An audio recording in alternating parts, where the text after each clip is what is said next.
Lo que pasa ahora. Pasa a las 9:43 p.m. Es un gusto saludar a esta hora a José Manuel Restrepo, ex ministro de Comercio, quien fue, entre otras cosas, Lucas, el encargado de implementar el Tratado de Libre Comercio con Israel. Claro, porque usted nos contaba que esto es realmente reciente. Esto se implementa en el año 2020, es decir, es un Tratado de Libre Comercio que tiene apenas fresquito, unos 5 años. Pues gracias por estar con nosotros a esta hora en Recap Blue, exministro, que viene con la notificación de denuncia del Tratado de Libre Comercio de Israel. Bueno, lo que sigue a continuación después de esta notificación de denuncia es arrancar a hacer todo el trámite de la finalización de un acuerdo de libre comercio, que no depende solamente de la decisión de un jefe de Estado. Es muy importante señalar que normalmente esos acuerdos de libre comercio, y así fue con el caso de Israel, tienen que surtir su trámite por el Congreso de la República. De igual manera tienen que surtir su trámite una vez se toma esta decisión de denuncia, es decir, que todo el proceso de desmonte de la ley vigente pues tendría que pasar por el Congreso de la República, susceptible también de una revisión por parte de la Corte Constitucional.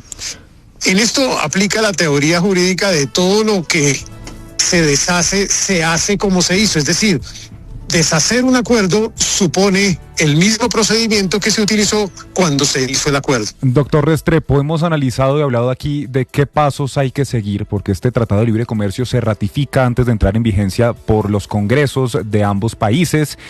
Y en el momento en el que el presidente Petro dice vamos a dar por terminado este Tratado de Libre Comercio, ¿qué sigue? ¿Debe pasar también por el Congreso colombiano para ser ratificada esa salida? ¿Debe pasar un control constitucional? ¿Qué viene ahí? ¿O esta puede ser una decisión unilateral? Es verdad que él lidera todas las relaciones internacionales, lo hace así como jefe de Estado, pero también es verdad que eso no significa que el acuerdo de libre comercio inmediatamente no entra en funcionamiento. Es que no se nos olvide, es una ley de la República la que aprobó este acuerdo de libre comercio, transitó por el Congreso, tuvo revisión de constitucionalidad de la Corte Constitucional, así como también transitó por el Parlamento en el caso de Israel. Entonces, en este orden de ideas, si bien él puede denunciar, eso no significa que ipso facto el acuerdo de libre comercio desaparezca, porque el acuerdo sigue vigente, sigue siendo una ley de la República y hay que hacer el trámite correspondiente con posterioridad a la denuncia ante el Congreso de la República sobre la decisión de terminar el acuerdo. Claro, estamos conversando con José Manuel Restrepo, exministro de Hacienda y exministro de Comercio Exterior durante el gobierno del expresidente Iván Duque, que fue quien tuvo que poner a andar este Tratado de Libre Comercio. Mire, doctor Restrepo, mientras se surte todo este trámite, ¿el tratado se puede suspender o sigue vigente hasta que sea aprobada una ley y esta ley sea revisada por la Corte, etcétera? Normalmente esos acuerdos de libre comercio tienen unas cláusulas, unos mecanismos que establecen un tiempo de terminación, es decir, no es de la noche a la mañana. Y hay una serie de derechos adquiridos por aquellos exportadores o importadores que estaban en el marco de ese acuerdo de libre comercio. Es decir, que hay una especie de clausulado justamente para la terminación del acuerdo. Yo no recuerdo exactamente el tiempo en particular de este acuerdo con Israel, pero normalmente esto oscila entre el orden de unos 6 a 9 meses. Eso significa que el trámite del proceso, llamémoslo así, de terminación del acuerdo, de todas maneras tiene una garantía para estos exportadores e importadores de que siguen vigentes los derechos que se tenían adquiridos. Doctor Restrepo, usted, como lo decía Silvia, tiene una condición interesante y es que usted fue tanto ministro de Hacienda como ministro de Comercio, Industria y Turismo, y usted finalmente es quien implementa, quien lleva a la práctica este Tratado de Libre Comercio con Israel en el año 2020. El presidente Petro ha dicho en estos últimos días que este TLC ayuda al esfuerzo de Israel que está llevando a cabo, a la ofensiva que está llevando en la Franja de Gaza. ¿Cuál es la realidad que tenemos? ¿Cómo está la balanza entre Colombia e Israel? Eso no es cierto, y ahí es donde me duele que Colombia está perdiendo una gran oportunidad con Israel.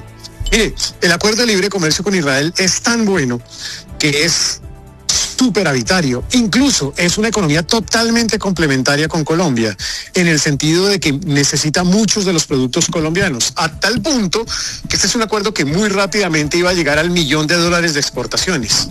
En cambio, las importaciones oscilan entre 0.2 y $0.1 millones. Es decir, eso significa que era un acuerdo ampliamente superavitario, que facilitaba, entre otros, además, mercados para el sector de café, para el sector de las flores, para los sectores de frutas, incluso para algunos otros productos de los sectores industriales.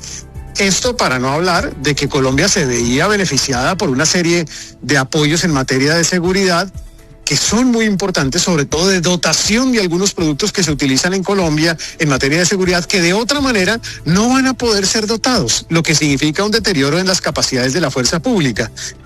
Entonces me parece que el presidente, por una razón ideológica, al final toma esta decisión, pero poniendo en dificultades enormes a los cafeteros, a los floricultores, a los productores de frutas de nuestro país. Quien sale perdiendo en esta decisión, desafortunadamente, son los colombianos. Y Colombia sale perdiendo de tener un mercado que a su vez le abre oportunidades a todo el Oriente Medio. Luego es muy triste que se tome esta decisión por parte del gobierno colombiano cuando pudo haberse tramitado por las vías diplomáticas. Nadie dice que los dos países no tengan diferencias, pero esas diferencias se solucionan en el marco de lo político. El problema pasa, como en este caso, cuando desafortunadamente le metemos política a la economía, y quien pierde en esto son los ciudadanos. Claro, quien pierde en esto son los ciudadanos. ¿Y qué puede perder Colombia si se suspende finalmente este tratado? Nosotros veníamos del orden de entre unos 600 y $1 millón de exportaciones. Desafortunadamente, con los ataques por parte del presidente Petro en el último año, eso se cayó casi a la mitad. Y eso significa que el deterioro fue significativo. Mientras tanto, se importaban cerca de $100 millones. Mi estimación en aquel momento es que muy rápidamente, si se aprovechaba bien, este acuerdo podía llegar a entre 4 y 5 millones de dólares. Esto no es un monto menor, es un monto significativo, sobre todo en los sectores que acabo de señalar. Colombia se ve perjudicado porque el café, por ejemplo, las flores, las frutas, no van a tener los mercados que tenían anteriormente. Entonces, es un acuerdo que tenía un monto de esa dimensión, y es un acuerdo que propiciaba inversiones extranjeras directas por más de $1 millón, que también se van a perder.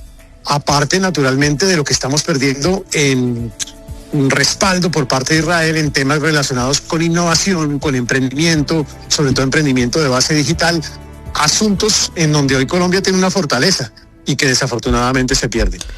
Hablemos de lo que está pasando con la ANDI, que ha sido blanco de ataques, manifestaciones en la sede de la Asociación Nacional de Industriales en Bogotá, pero también en Medellín, una serie de señalamientos de parte del propio presidente Gustavo Petro. ¿Por qué la ANDI termina en medio de toda esta discusión?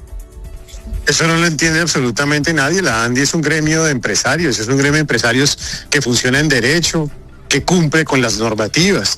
A mí me parece absolutamente inaceptable que una candidata a la presidencia de la República como la señora Susana Muhammad, de un momento a otro anime pues a ir en contravía del gremio, de un gremio tan importante como ha sido la ANDI, que lo único que ha hecho es contribuir al crecimiento, a la generación de empleo de nuestro país. Me parece absolutamente inaceptable que uno de los protagonistas de esa marcha esté hoy siendo financiado por el Estado colombiano a través de contratos estatales, y que de esas marchas lo único que queda es una sensación de violencia, una sensación de vandalismo, una sensación de que con esos actos se está amenazando a los ciudadanos.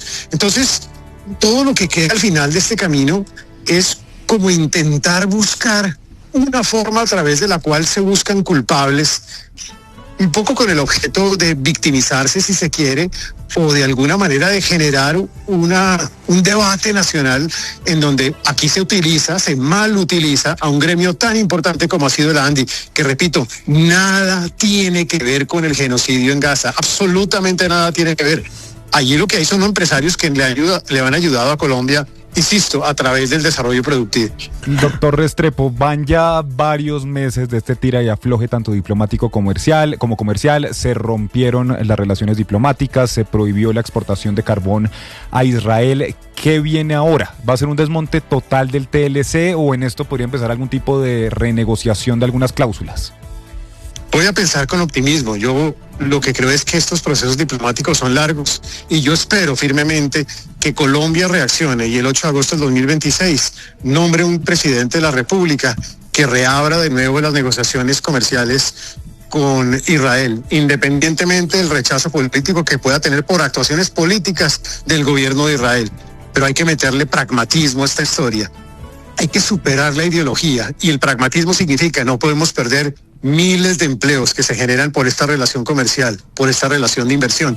Yo francamente espero que esto sea simplemente la terminación de un gobierno, el fin de un gobierno, el ocaso de un gobierno que intenta desmontar una oportunidad que existe para el país, pero que afortunadamente llegará un gobierno siguiente que corrija la mala decisión de este gobierno. 9:54 p.m. es José Manuel Restrepo, exministro de Hacienda y exministro de Comercio Exterior. Gracias por estos minutos con Recap.